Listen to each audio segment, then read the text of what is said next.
Are we in a financial crisis? The government says, trust us, we have a plan. The world's most important financial institution, the IMF, isn't convinced, and neither are many of the government's own MPs.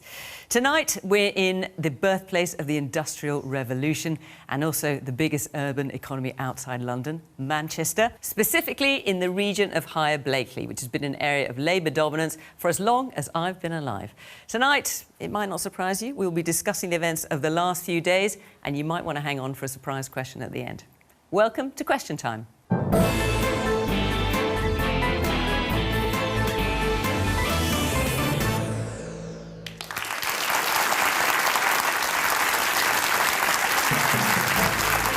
On tonight's panel, from the government, we have Paul Scully. He was reappointed to his role as Minister at the Department for Levelling Up, Housing, Communities and for London.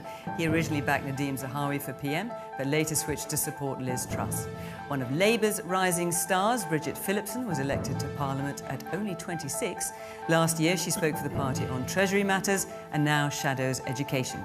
Anne McElvoy is executive editor of The Economist magazine, which today said, "This is the worst start to a new administration in history and the government has shredded its own reputation," and also hosts the Economists Asks podcast. Lord Karan Bilimoria is an independent peer in the House of Lords. He founded Cobra Beer over 30 years ago, a company he still chairs. He also finds the time to be Vice President of the CBI, which represents nearly 200,000 UK businesses. And Richard Bacon has presented a huge number of popular TV and radio shows, including a youth version of this very programme. Now based in LA, he's co-creator of This Is My House, and for National Geographic, once hiked across Yosemite National Park with Barack Obama.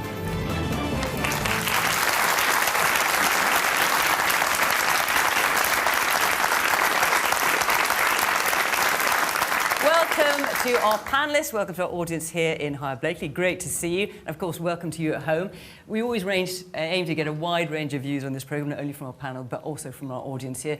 As you know, because you've been through the process, you are selected mainly to represent the electoral picture at the last election, but we also take into account sustained changes in polling and local council election results as well. It's great to see you here. And for you at home, do join in the conversation in the usual way on social media at BBC Question Time. Let's hear what you've got to say.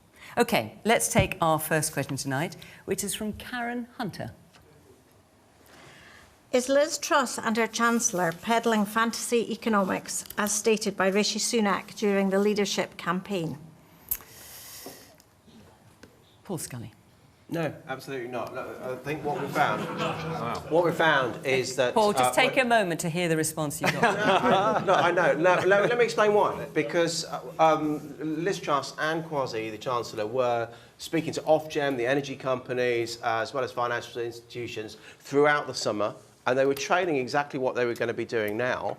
And we found we had to act, because Ofgem were saying that a typical household would be paying up to £6,000 on their energy bills over the next year or so.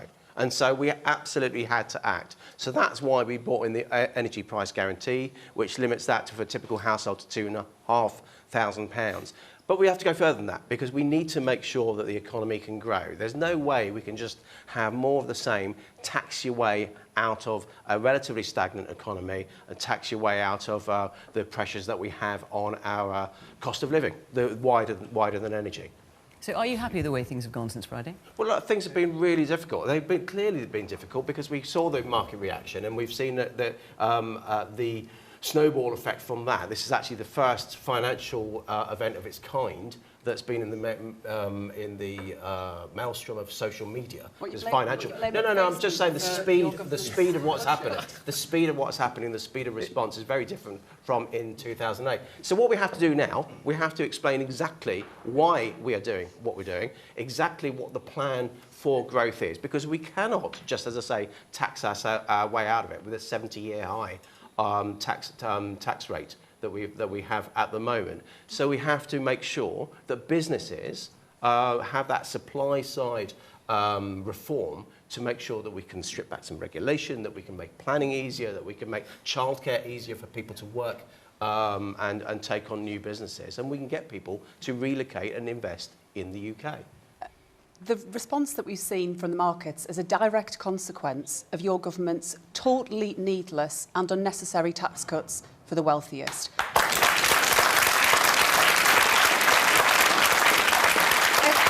Everyone accepts the need for action on energy bills, although I think the oil and gas companies who are making a killing during this time should be made to contribute towards that. It shouldn't fall just to working people to pick up the bill for all of it.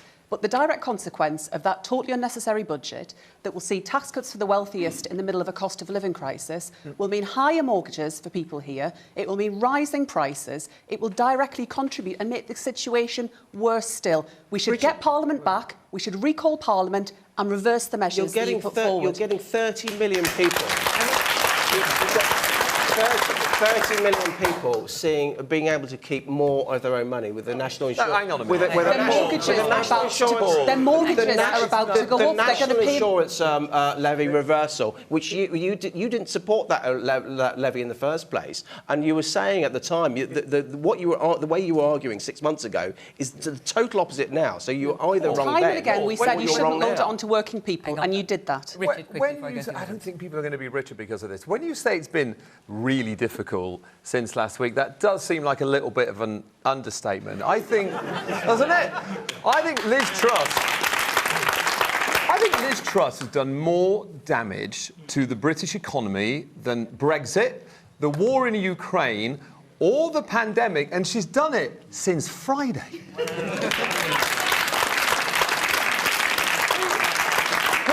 You were meant to be better off because of this. Who here is now more worried about their ability to pay their bills and buy food and their mortgage? Conversely, let's have a show of hands. Who feels more optimistic about the British economy since Friday? Paul, no one. But hold on a sec, you just asked the question. You said you talk about people being worse off, and you're then asking people how they feel. And I can understand why people are concerned about and worried about the future because of the narrative that we've had over last week. Hang on a minute. Surely, if you're just looking at... I mean, you've got your hands up because you want to ask questions, so I see what you're doing. But if asked who feels more worried, and I think it was everybody. Yeah. And there are more people who voted Conservative. Wait, let me finish. There are more people who voted Conservative in this audience than for any other party. So this is not a party political thing. Fine. Unanimity on people feeling worried, and unanimity on no one feeling... And I can understand, Fiona, I can understand that. That's why I'm saying we have to explain exactly. First of all, we want to make sure that you can keep more of your money in your pocket. It's not the super wealthy. OK, well, let's hear from people if they think that's working. So the man there in the grey T-shirt. I'm a mortgage advisor, and in the last week I've seen people's mortgages from last week went from £750 to £1,500. That's amazing. And that is replacing the gas crisis, the electricity crisis. It's now being replaced from one to the other. 1,600 mortgage products have been withdrawn from the market. It's 40% of mortgage products being withdrawn. Now, the woman next to you. Hi. Yeah, my mortgage is been changed, so it's more expensive now. And I just feel very let down, like all the bankers are getting the bonuses and we're forgotten about. That is absurd, isn't it? Isn't it? All right, let's hear a bit more. The woman over there in the corner with the long brown hair. Yes, you. Liz Truss went round the radio stations today and said nobody will pay more than £2,500 for the gas. And that's not true. It was typical household. Average. Well, if she can't get that right, why are we going to trust her? It's a typical household. And the man here in the front with the leather jacket and the glasses, yes, you. Does the gentleman from the government actually believe his own rhetoric? Yeah, that's what I'm saying. Look, I wouldn't be here if I'm not, and talking about. I wouldn't be a member of the government if I didn't believe what we were doing is the right thing. I don't do this for the fun of it. I do it because I believe this is best for the country in the medium term. You asked the question at the beginning: is this a financial crisis? The 2008 situation was a financial crisis because that was something that was with us for a decade. As Richard said, this has been since Friday. This has been a market correction. It's been, and we've got So it was a direct consequence of the budget then? Well, no, not external factors, as you said initially. If you look at what's happened in Germany today, Germany, their inflation has reached double figures for the first time since the Second World War. They've just pledged 200 billion euros to put into prop up their market. Do you think this is a kind of global thing? It is, absolutely. So let me ask you then, if the Chancellor, because I've heard the Prime Minister and the Chancellor say this as well on the airways, If the Chancellor hadn't stood up and said what he said on Friday, are you saying then this would have happened anyway? What I'm saying is that... Because presumably that is... you would have had £6,000 for a typical household bill. No, I'm not talking about the effect on... I'm talking about mortgage... No, come on, Paul, you know, we're talking about mortgage products being withdrawn. We're talking about the effect... the fact that the Bank of England has had to basically sell all these bonds, the impact on the markets... You're saying all that would have happened anyway? Well, look, I think what you find is that we're in a situation where inflation is running high, but it's not a traditional inflation event. Because what typically happens, you get an overheated economy, and that's what causes inflation. We don't have an overheated economy. We have a comparatively sluggish... We have a sluggish global economy. Let me bring... And with growth not just slow here, but around the Western world. Let me bring... Karan, so let's have you in with your hat on as not only a co-founder of a huge and very successful beer company, but also representing, what, is it 200,000 UK businesses? The financial crisis was mentioned. Let's just put this into context. At the time of the financial crisis, before then, we had growth of about 2.5% a year as a country. We had interest rates that were an average of about 5%. And then after the financial crisis 13 years ago, 14 years ago, interest rates have been at virtually zero for all these years that we've got used to. And we've had flatlining of growth. We've had flatlining of productivity. We've not been doing well as an economy at all. Then what happens? From 2016 onwards, we have one uncertainty after another. The word that is bigger than every other word at the moment is uncertainty. With Brexit, which took so long, and that's still not resolved, we've got the Northern Ireland Protocol to sort out. Then you have the pandemic, then you have the Ukraine war, then you have energy costs, and you have inflation, and it's just one thing after another. As a business, how much can you deal with for a prolonged period of time? Now, the government was really good in helping us during the pandemic, £400 billion. Now, you talk about uncosted tax cuts. That was uncosted. That had to be borrowed. Nobody questioned it because we needed it to save jobs, to save the economy, to save businesses, to save our country. And it was one of the best in the world. Now, the pandemic finished in February. Suddenly you say we can't help anymore. Well, the crisis hasn't stopped. The crisis has, in fact, got worse. So what was missing in Friday's announcement was, yes, actually, some of those measures targeting a growth of 2.5%, I'm all for that. Actually, cutting the 2.5% national insurance, 1.25% for employers, 1.25% for employees, that should never have happened in the first place. That's a tax on jobs. That even Labour Party say they would not have done that.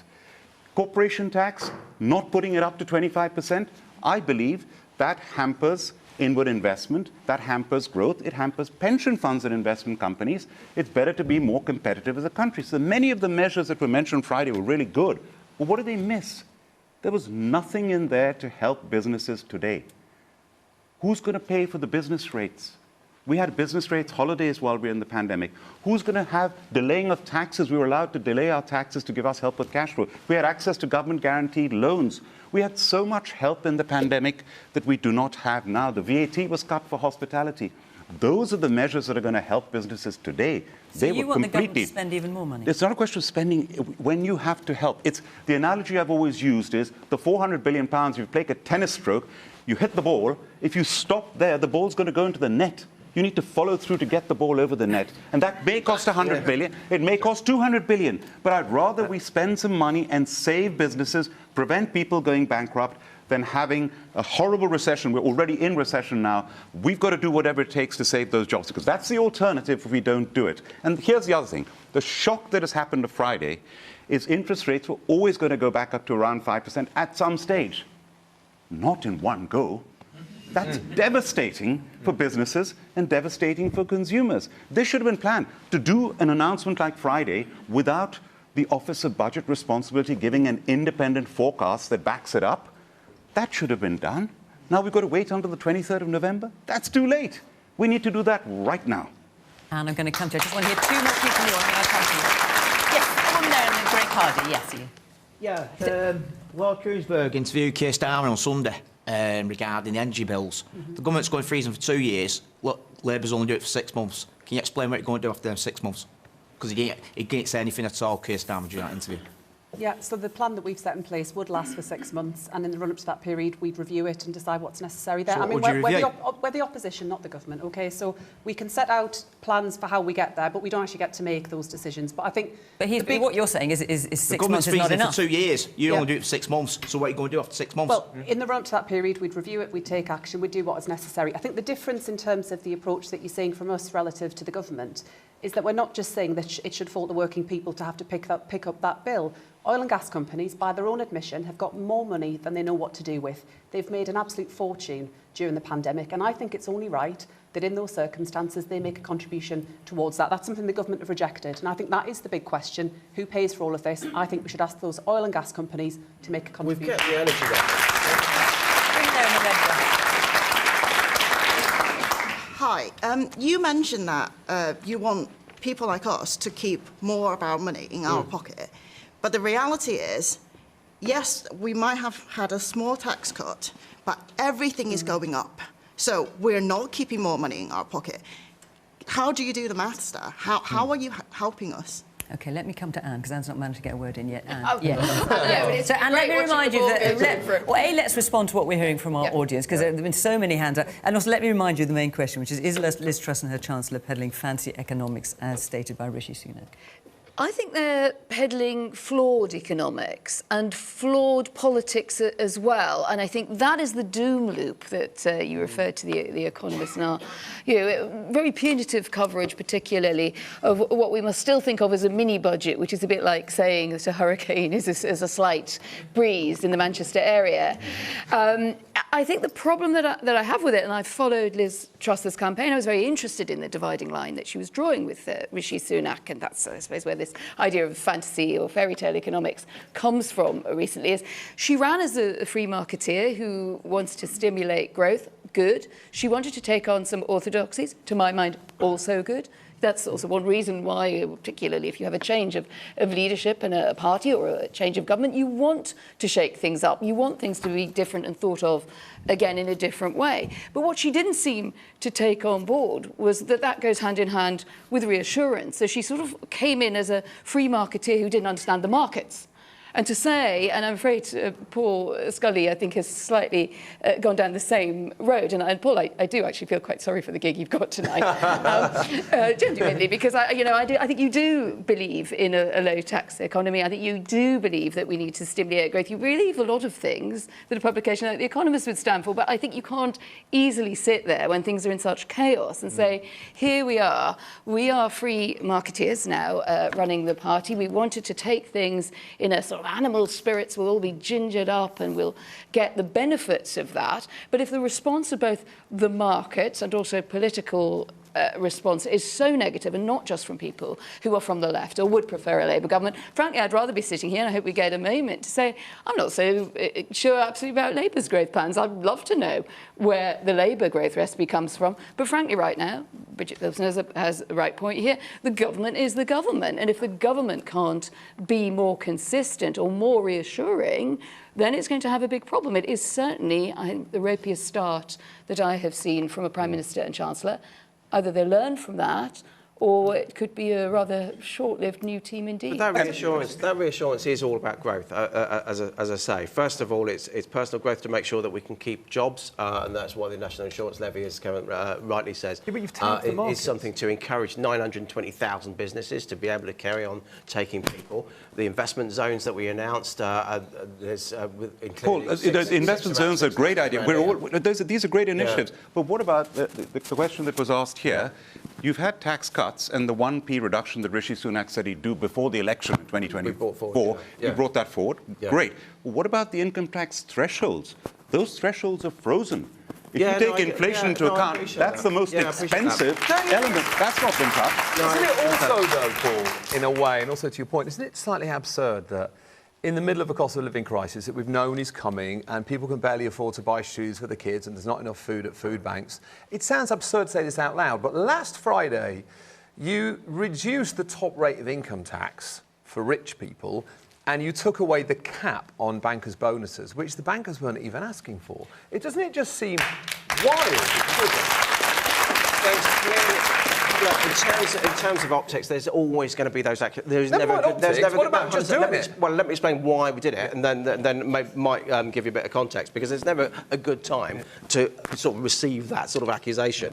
But the 45% basically top rate of tax, it just does not compete when you look at the US. I think it's 37%. You look at Italy. Look at Norway as a lower top tax rate. So that is the IMF said that this mini budget is going to increase inequality, and one of the reasons is the reduction in the top rate of income tax. But that's about growth, Richard. That's about growth, that's about growth because it's in making sure. Are you sure they weren't referring to?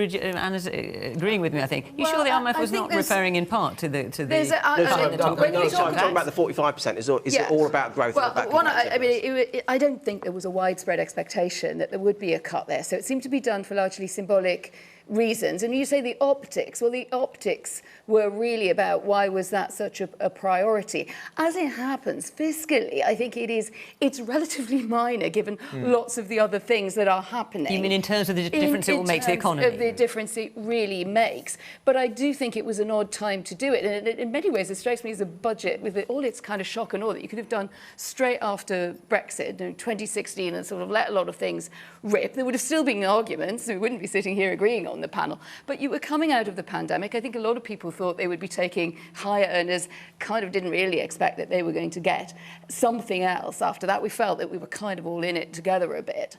And so I do question the wisdom of that move. I would just say I have something a little bit less good to say about the IMF. Absolutely, as lender of last resort, it's a very important institution. But it does. There was quite a lot of commentary, really, from the IMF on there, which went, I think, beyond where the IMF should be, which was about what the tax rate should be. That is really a question for they do help in desperate situations, and that you've got to give them credit for that. But the 40%, by the way, it's a timing, as Richard said. It's weird. 40%, by the way. Margaret Thatcher, 40%. John Major, 40%. Tony Blair, 40%. Gordon Brown, 40% until just before he lost his election and put it up to 50%. George Osborne didn't have the guts to put it back down to 40% and kept it at 45%. There's a time to get back to the 40%. Not now, I think. Okay. I tell you what. So we select our questions in this programme based on what you're interested in, the questions you submit and where we think, will provoke the most debate. All of you pretty much asked about this subject. Now, I'm aware we could kind of talk around it all for tie-up. I'm going to try and take different bits to try and sort of break it up a bit, if I may. So let's go to Jamie Krell. Actually, Jamie, before I do, though, I have to say where we're going to be next week so that people can apply if they want to come along. So, very importantly, let me find it. We are going to be in London next week, and we will have on our panel the Succession superstar actor Brian Cox, as well as Piers Morgan. So, should be interesting. Don't miss that. Oh, there's a little rumble going through the crowd there. And then after that, we're going to be in Musselburgh on the east coast of Scotland, and that's also going to be a great debate. So if you are in the vicinity of London or Musselburgh, you want to be in either of those programmes, go to the Question Time website and apply in the usual way, and we would love to see you. OK, we are going to stay on the business of the last few days, because that's what you all want to talk about. So, Jamie Krell, where are you? Let's hear your question. After the effects of the fiscal event on Friday, will first-time buyers ever be able to afford a mortgage? So, Jamie, I'm assuming you are asking this question, because does this apply to you personally? Yeah, I've been saving for about 4 years. Wow. I feel like Friday was probably the nail in the coffin for me. It has been hard prior to that with house prices are going up, but I feel like Friday was the nail in the coffin, at least for me, in the next 2 years. Right, OK. I'll be interested to hear from anyone else on this particular subject as well, actually. Bridget. Yeah, it's a time of real worry, and where it comes to people who already are in the position of owning their own home, and we've already heard the impact that will likely have, but also those of you, like you, who want the chance to buy your own home, and I think people should be able to do that. It's many of us aspire to that and want the opportunity to own our own home. The reality is we don't build enough houses so in this country. how would Labour help? It's someone like Jamie particularly. Yeah, we need to make it easier to get more houses built, and that applies to both homes to buy, but also homes to rent too. We haven't done that for a very long time as a country. I think, going back to the point around the wider set of priorities that we've seen from the government and how we get growth in our economy, I think the fundamental difference between the approach that I would take and that Labour takes and Paul's approach is that I believe growth in our country comes from the working people of this country, so from the bottom up and the middle out. And you don't generate growth by simply just handing over a tax cut to the very wealthiest. I think it's the people in this room, the teaching assistants, the nurses, the shop workers, the delivery drivers, they are the people that will drive growth. So any plan for growth, it's not trickle down, it's from the bottom up and the middle out. So any plan for growth has to involve investing in our people, investing in their skills and making that transition as well where it comes to the new technologies of the future. Climate change presents us with so many challenges, but it also presents us with so many opportunities to create brilliant jobs right across our country, well paid, highly skilled. That should be the focus of government, not unfunded tax cuts that lead us to a crash on the economy. Karen, so what can we say to Jamie? Will first-time buyers like Jamie ever be able to afford a mortgage now? Because in the short, right now, you're thinking you can't. Sorry, let's hear what you're going to say. Yeah, I mean, I wanted to get a new house by the time I'm 30, so that's 2 years. I just feel at the moment I'm trapped in like a rent cycle, and yeah, it's not going to happen realistically now, especially with like energy bills are going up. And also the government has taken action on it. Yeah, and to be fair, like they have, but it's everything else that is going up as well. Like rent is going up as well. So you're not feeling better off? No, I'm feeling a lot better off. So the aspiration to own your own home, I mean, I still remember when my wife and I bought our first home, how we struggled to get that deposit amount and then to get our first. It's one thing we've got to encourage. What's happened, it's actually gone down because house prices have gone so much that it's impossible just to even get on the ladder. And here you were nearly on the ladder, and now interest rates are just rocketing up. And mortgage products being withdrawn, as we've already heard. And people with existing mortgages, those of, if you've got a 2.29%, it may run out next year. It may run out in 2 years, and then it'll shoot up by 4%, 5%. Banks will say, can you meet the higher interest rate before they'll lend you any money? But again, to give the government credit, in this announcement on Friday, they did say they would make house building easier, but let's see the action on it. We need hundreds of thousands more houses per year. Let's build them. We talk about the green revolution. We can make small modular nuclear reactors. Rolls-Royce have the technology. They can build them within 5 years. Each one can power the city the size of Sheffield. We haven't even started building one. Let's get on and build them. That'll create jobs. That'll deal with the climate change. Yes. So in addition to being more difficult to buy your first home, actually selling your home I'm finding is difficult at the moment. So Paul, this is one for you really. In light of the cladding crisis that's ongoing at the moment, our insurer has actually demanded £250,000 from 52 leaseholders by the end of this month, which is an impossible ask. I'm just wondering, what are the government doing to stop these profiteering companies? Is this part of helping the rich over the leaseholders of the country? Or? Now, Paul, I'm going to come back to you to answer that specifically. I'm just going to go around the audience a bit more, if that's all right. The woman in the front there in the glasses. Hi, Paul, this is for you again. I mean, feel free to offer the panel as well, to say in the interest of balance. I mean, I have dyscalculia, which is mathematical dyslexia, but even I know that 5% cut for somebody earning over £150,000 is worth more to them than a penny for somebody earning a lot less. And the cut for the people earning a lot less is not going to happen till April next year, but the 5%'s gone right now. So you're saying that you want us to have more money in our pockets, but I mean, Ofgem, we're going to increase the rates by, I think, about 178%. You've stepped in as a government and said, oh, no, that won't happen, but they're still going up by about 96%. That's a massive increase for people like me and people on this panel. How can Jamie over there get a new house when he's got to think about the cost of living, the cost of food, the cost of rates, everything? It's not working. OK. Again, I will come back to you. I'm just going to try and get round the audience a little bit. The woman there with Hannah, you've got with a sweater on. Yes, you, yeah. Yes. Is now the time for the Chancellor to move the main budget further forward?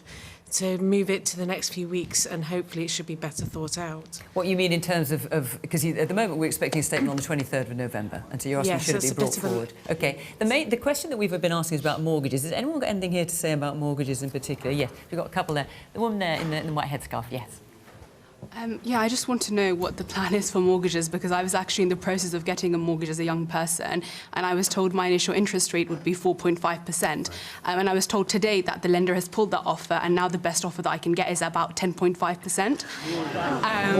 Wow. Yeah, and they're saying that, you know, you need to immediately look at sort of putting your application through, because if you don't, the lenders may even pull these offers. And for me now, as a first-time buyer, I mean, I don't think I can now afford to get a mortgage. Friday? Yes, yeah. So let's just hear a bit more about that, because that's an extraordinary So I was given jump. this initial rate about 2 weeks ago. So we were in the process of getting all the documentations together, making sure everything is correct, ID and all of those things.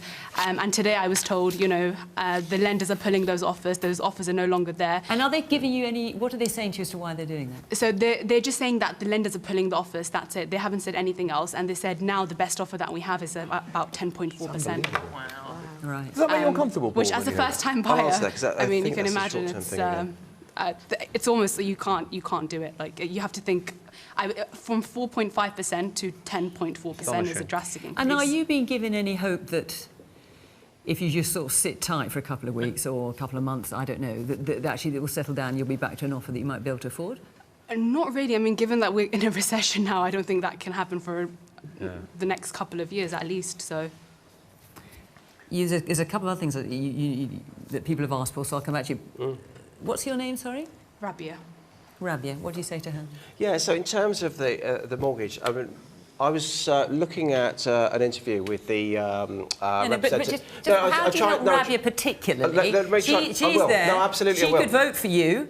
How are you? Maybe you have already. Let me try and explain it. So the representative from the UK Finance, who represents lenders, was speaking just yesterday, and he was saying the fact that there are still more mortgage products now than there were 10 years ago, despite the reduction. So there's still money around. But you're right. No, absolutely, you're right. That what you're finding at the moment, and the mortgage lender, a gentleman over here was chatting before about the constraints. What we found, if you go back 2.5 years to the beginning of COVID, when we started lockdown there, lots of businesses were scrabbling around with furlough, not sure what to do with paying other people. Those first few weeks were really, really difficult as businesses tried to find the certainty that Karan Bilimoria was talking in fairness, about. that was caused by a pandemic, as opposed but to what happened on Friday. Yeah, but what I'm saying is it's the uncertainty. So we talked a lot earlier on about how the markets and what have you are trying to get through this and work out what's happening. Yeah. And that's the certainty we want to give is through, first of all, communicating far better, far clearer. But secondly, well, come on, the answer is not to tell Rabia she's basically wrong. I mean, if we just communicate it better. No, I didn't say she was. I didn't at all. I'm trying to make sure that actually we can settle down the lending market to make sure that she gets a better deal. Okay. I'll tell you what, Richard. But I can't go into individual circumstance clearly. But I would like to. So, Rabia, what's your response to that? I mean, I know I'm not getting a better deal, and also in terms of more offers being valid. So I was given like 4 different offers, sort of with different interest rates. None of them are now available. Wow. Do you feel like this mini budget has had a very big impact on your life? On me personally, as an individual, yes. As someone who was looking to get a house, yes. How do you feel about that? I come back to it. Yeah, go on. Yeah, go on. So Paul says with some relief on his face. No, happy to. There is a real paradox here. I mean, one of the things that you could have been arguing about tonight on the panel was a cut in stamp duty. I mean, the government did want to help, did want to sort of free up and take off the edge of something what's effectively a tax on moving and on the housing market. But this clearly, and we just heard it from Rabia, these circumstances so outweigh any gains. And this is what perplexes me so much about the fiscal event. And there's the idea that the government should now intervene more to sort out a situation which it kicked off. I mean, I think people out there will be thinking, please don't intervene anymore. You know? It's like, whatever you do, just don't intervene. And that is a real problem for a party of home ownership. and the aspirational note that the Conservatives have struck successfully for many years, and sometimes where Labour had mixed messages, I think they're really in danger of losing it on this issue. It is obviously specific examples we heard from the audience, but also that generally, if you associate the Conservatives with problems with your mortgage, well, I mean, you know, I'm not a marketing genius like Karen here, but I wouldn't say that's a particular. But yet their objective, the objective of what you're trying to do, to generate growth, which will then generate jobs, which will then generate taxes, which will then pay down the debt, is a good objective to have. It is, but the timelines don't work, Karen. Exactly. I mean, their timelines seem to me to be so far out joint, and I will shut up on But this. it I comes just back to think building that houses. we now have a situation where you have all of the pain, and it appeared that this was not, and I don't know if you feel it was, but it wasn't even factored in by the Prime Minister and the Chancellor. But the ultimate way of actually sorting out Jamie's original question, which, as Bridget says, is to build more houses. Now, so investment zones have got a really important place to actually unlock some of the building that is around but not happening, including 12,000 just around near in Bolton. I was down in Ebbsfleet where there's 15,000 on. We need to get on and build, frankly. Now, I'm very conscious that everything we're hearing from you is very critical of what the government has done on Friday. And I also know that there are more of you have voted Conservative than have voted for any other single party. So just, you know, I want to hear all views. And I don't know so far, of those of you who've spoken, if you're Labour supporters or you're in the don't know category or what you are. But I'd really like to, just in case I haven't already, so I can't tell, I'd like to hear from any Conservative voters. All the hands went down. So you've had your hand up, so you're a Conservative voter. So tell me your experience and what you're thinking. I was at the last election.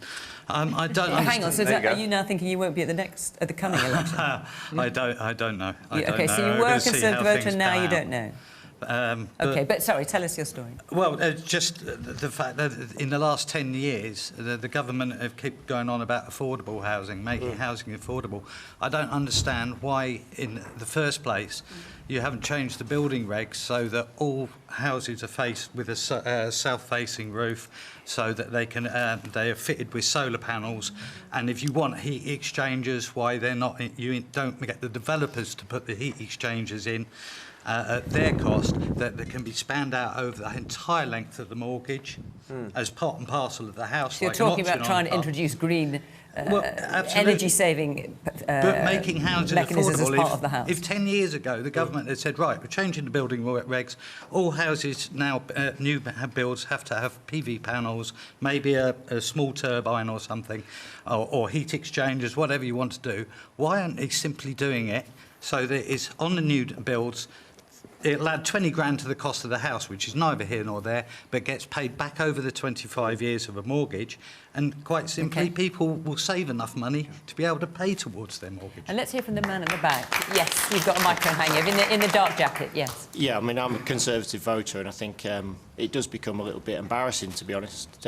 We seem to go from one disaster to the next, and as much as you look at the policies and individually, I think a lot of the policies that were mentioned in the mini-budget are pretty good and will help with growth.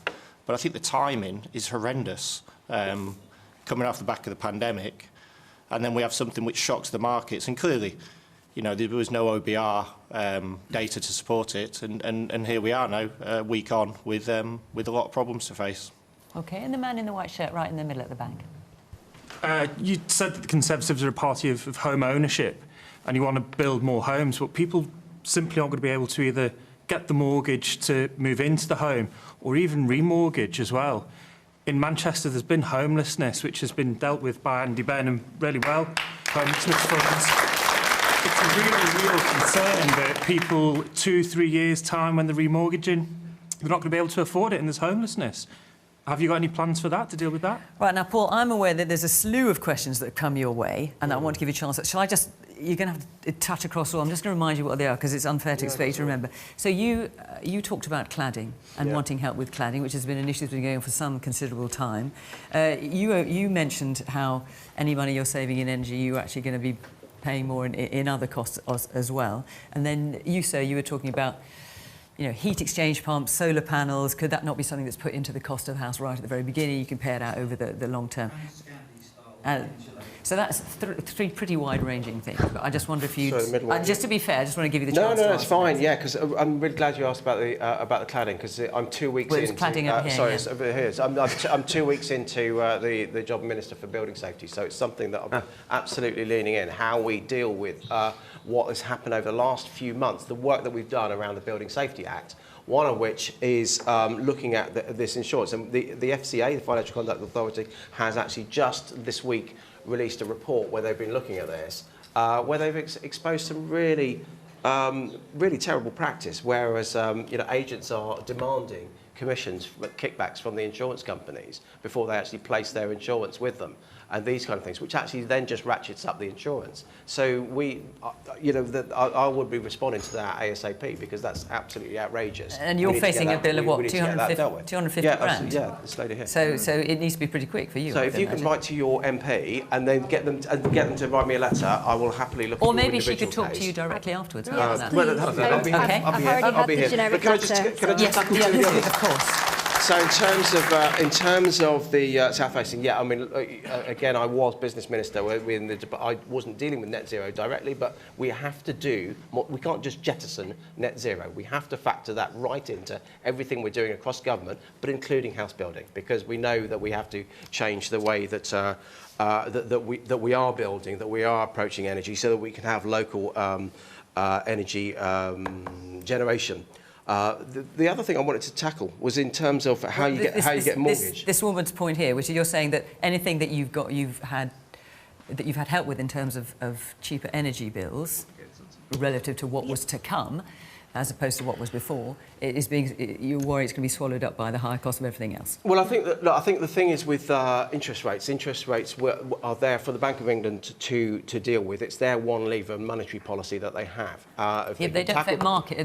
The market rate is a different thing. They've got the Bank of England interest rates, and what we're seeing is the market, and that's what the mortgages are being. No, absolutely. But there are a number of people that have got fixed rates that will. I think my partner's fixed rate she's in for another 18 months, so she's insulated at the moment. Another year, so she's insulated for the moment. But we don't know what's going to happen next year. But there's lots of people renewing their fixed rates now. There's people like this lady here that's just trying to take out a new mortgage, and I understand the situation that you're finding yourself in. It's not our lever. It's the Bank of England have their indendence to sell to. But it's not the Bank of England. Sorry, it's not the Bank of England. It's market rate. It's two different things. We heard from Karan Bilimoria earlier on the fact that interest rates were due to go up. I mean, okay, fine. Not so you suddenly. made the point about the sudden, but nonetheless, they would be going up to tackle that underlying inflation rate, because their target is 2%. One of the things we're also doing. But you see, if Rabia there had managed to get her mortgage and got a fixed rate mortgage, you'd be sitting pretty now. But I'm coming back to. I come back to your situation. Try again over the next couple of weeks. Come back to the foothills of COVID, when businesses were really uncertain at that point. They are going through that same level of uncertainty now. So as mortgage products will start to get reintroduced to the market, as those lenders understand the backdrop of what they're facing. But one of the things that we're also doing for other people, maybe even Jamie, is actually Liz Truss talked a lot over the summer about letting people use their rent payments to show that they're good payers, to then make it easier for them to get a mortgage. But Paul, you haven't just... You've been in power now for 12 years. So all of this, these are not new problems that we're talking about. No, it's not. And look, I responded to the debate on about 2 years ago. It's actually something that John Bird, the founder of the Big Issue, first raised that I noticed. Look, it's just right. Liz Truss, as the new Prime Minister and a new Chancellor, have said that that's what they're going to tackle. I would like to take another question, if I may, which is from Dave. Dave Hebron, where... Oh, there you are. Off you go. Good evening. Can Keir Starmer make good on all his promises from the Labour conference? And more importantly, who is going to end up paying for it? So what's your feeling, Dave? I kind of get a sense of what it might be from that question, but what's your feeling? My feeling is that he, at the conference, he's obviously panned into the faithful and everything else. And it's easy to make promises when you're in opposition. It's a lot more difficult to actually make them work and come up with firm plans for the future. All right. So, Bridget, let's come to you now. So, I mean, we've got Labour's plans. I mean, you've got the Institute for Fiscal Studies saying, as I'm sure you know this, that Labour's plans would only reverse half of the 45 billion in tax cuts that have been announced this week. So you'd still have to find 22.5 billion. And the windfall tax at the moment only raises 5 billion. So there's still a lot of money to find. And you've made a lot of pledges. So it is right that governments borrow to invest for the long term. So where it comes to that change we need to see around climate change, it is right that we use government money to create jobs to support business, not for unfunded short-term measures like cutting the higher rate of tax. I don't think that's a responsible approach. Being government does involve difficult choices and it does involve priorities, and Keir Starmer was very clear about that this week at Labour Party conference. But to give one example of the ideas that we've been setting out, all of them, by the way, with a full plan behind them as to how we fund them and all costed. I know that childcare is a really big concern. Hang on, unless I've missed something, which I may have done, forgive me, because it has been quite a few days. I haven't heard Keir Starmer say how he's going to pay for all of it exactly. I have heard him say, we don't know what we'll inherit, and I can see the sense in that, and therefore, you know, it's kind of impossible to quantify, but I haven't heard him say how much it's going to be and how he's going to pay for it. So we wouldn't be cutting corporation tax. We would do away with non-dom tax status. We wouldn't have the 45 rate cut either. But that's not going to pay. No, but corporation tax, not putting forward a tax cut around corporation tax is a big thing. I would say that where it comes to every area where we set out policy, everything that we've set out has a plan behind it for how we pay for it. So to take childcare, for example, it's a real pressure that families face right now. But actually, if we're going to talk about growth, you can't talk about growing your economy unless you've got a decent childcare system that supports parents into work. And right now, it doesn't. It costs a fortune and parents can't access it. That's why I set out this week at Labour Party conference that we want to make sure that all children in England at primary school are able to have a breakfast club so that parents can get to work, that they, not women in particular, are not having to give up jobs they love or cut back on their hours because they can't get to work on time. And are you going to pay for that through more borrowing? We would pay for that by reversing the 45p rate, the higher rate of tax. We wouldn't press ahead with that. And so how much is that going to raise for you? It costs £365 million a year to deliver breakfast clubs for all children in primary school in England. I genuinely don't know the answer. How much would cutting the 45p? 2 billion. It's about 2 billion. But that's not enough then. That's not enough. What you want to fund with it, though, Bridget. Alongside breakfast clubs, yes. Yes, a million are supposed to be, forgive me. So the main point here is that a Labour government has to be business friendly. And I've seen this particular in opposition, Rachel Reeves, Keir Starmer, they are genuinely trying to be business friendly. Tony Blair's government was very business friendly. One of the main reasons Boris Johnson won an 80-seat majority was he was up against Jeremy Corbyn, and business did not see Jeremy Corbyn as being business friendly at all. So if Keir Starmer can be business friendly, which I think he is, then I think there's a lot of hope. If he wants to invest in research and development, we only invest 1.7% of GDP. America, Germany, 3.1%, 3.2%. That's what's going to generate, that we're talking about climate change. Houses, 28 million houses out of 29 million houses in this country are not up to the standard. We need to have them insulated. We need to have hydrogen heating eventually, heat pumps. All that creates jobs. And that's what he's got to be talking about. But here's one point I want to make about Keir Starmer that's really important. I've got to know him. I think he's a thoroughly decent man. And he's somebody who's got a hugely accomplished career, not just as a KC now, but as Director of Public Prosecutions. But here's what I respected about him. In Partygate, he said, if I'm found guilty, I will resign. Yeah. Which other politician said that? Burst the bubble too much on the Labour love here, but I think what we're not talking seriously about here, and Labour's had a very good conference this week. I thought Rachel Reeves, as Shadow Chancellor, gets a lot of credit from me about her very calm approach. And yes, there is a seriousness about business and about wielding power, and it may come sooner rather than later to Labour, so we need to take it seriously. Where there is a big empty space is around growth. And even tonight, what I've heard about how Labour would drive growth is not really at the moment, and it's early days, but those days are passing fast. We need to hear more about what the growth recipe would be. And it's absolutely right to talk about women being able to get to work, Bridget, not being able to find childcare. Obviously, that's also one for the men around the house too, let's be honest.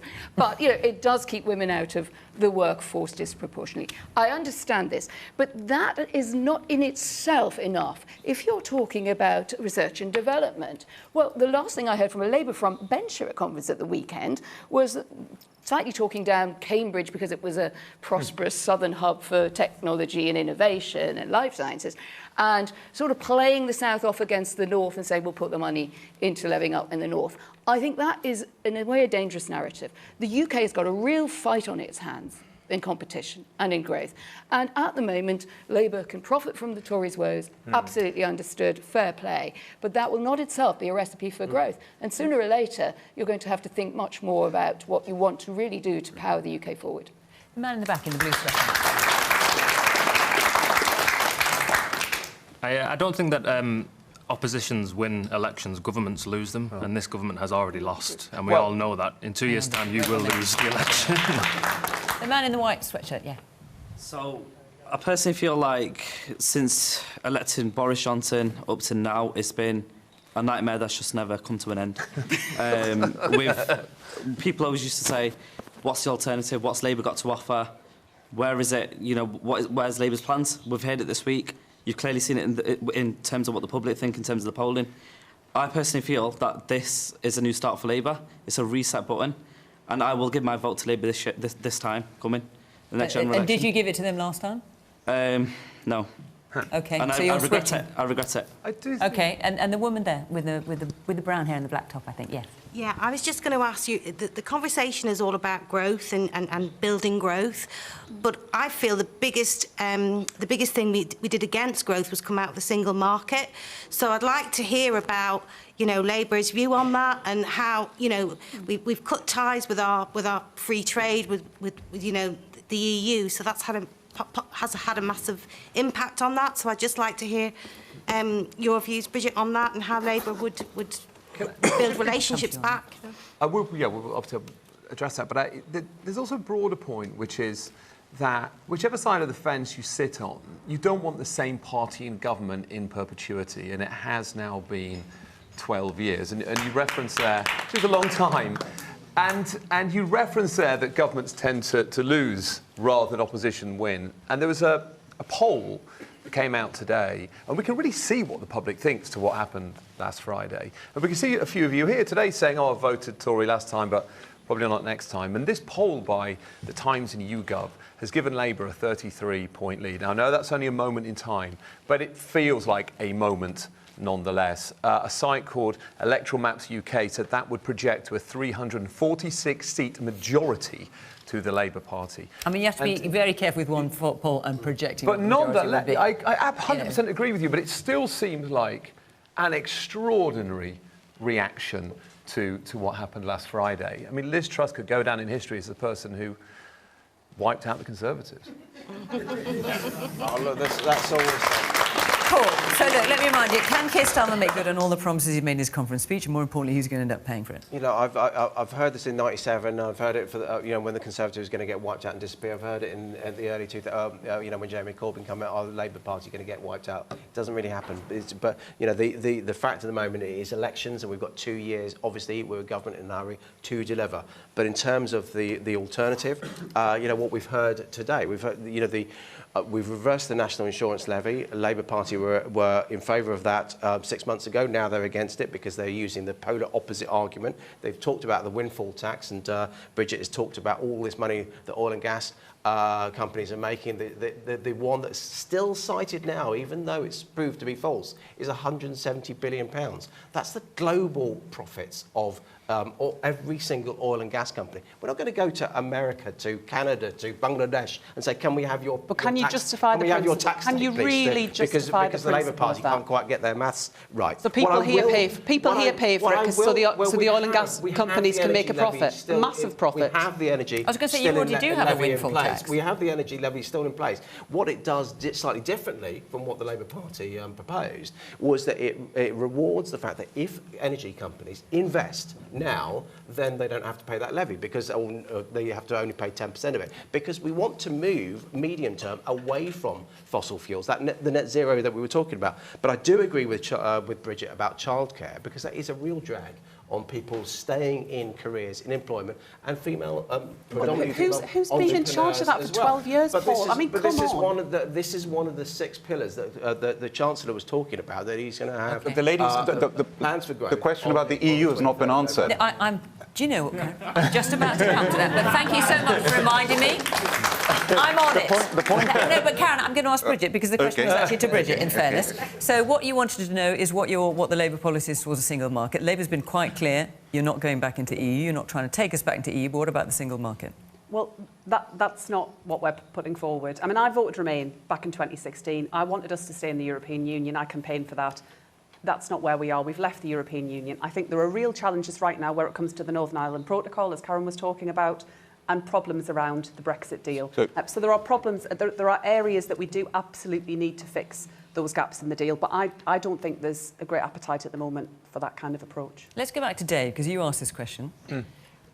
Have you been, Dave there in the blue jacket, have you been convinced by anything that you've heard?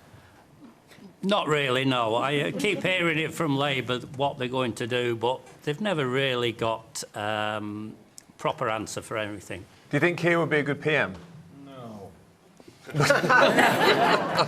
Either you said that with your mouth shut or someone else answered that. Right, we've got about 3 minutes. Let's take one more question. This has been a very serious business, and quite rightly too, because this is a very serious time. There were a number of people asking about this, so I just want to see what you have to say about it, just in the 3 minutes we've got left. Dominic Wilkinson. Manchester was unfortunately beaten from hosting the Eurovision Song Contest next year. Which city do you think should host on behalf of Ukraine? Liverpool or Glasgow? OK. Put your money where your mouth is. What do you think? I would say Liverpool. It's only down the road, and that's where my other half lives, so... Not in any sense biased. Come on, Karen. No, I didn't hear the question. It's about the Eurovision Song Contest. So it's now been whittled down to Liverpool or Glasgow, because, you know, we're hosting instead of Ukraine. Which should it be, Liverpool or Glasgow? I love both cities. Oh, no, come on, get off your bed, Karen. I was in Glasgow for COP26. I spent 1.5 out of the 2 weeks there, and I love the city.